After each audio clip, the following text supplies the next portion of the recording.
দুনিয়ার মানুষ আমার যেই তালিবুল ইলম নিজের বাসস্থান থেকে আল্লাহ প্রদত্ত জ্ঞান শিক্ষা করার জন্য ঘর থেকে বের হয়ে গেছে, সুনার আলেম শিখতে গিয়া কদম কদম করে এক পা দুই পা করে সামনের দিকে অগ্রসর হয়। এদের প্রত্যেকটা কদমের দাম কিন্তু সাধারণ দুনিয়ার কোনো কিছু দিয়ে অনুমান করা যাবে না। আল্লাহর নবী সাল্লাল্লাহু আলাইহি ওয়াসাল্লাম বলেন, একজন তালিবুল ইলম যখন সে ইলম শিক্ষা করার জন্য এক কদম সামনের দিকে আগায়, একটা কদম তো আগায় নাই,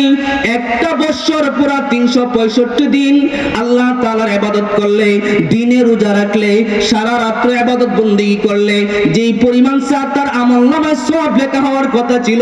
এইভাবে একদিন নয়, দুই দিন নয়, এক সপ্তাহ নয়, দুই সপ্তাহ নয়, এক মাস আর 2 মাস নয়, পাক্কা 12 মাস এভাবে দিনে এবং রাত্রিতে ইবাদত করলে তার আমলনামায় যেমন এক বছরের সওয়াব লেখা হওয়ার কথা ছিল।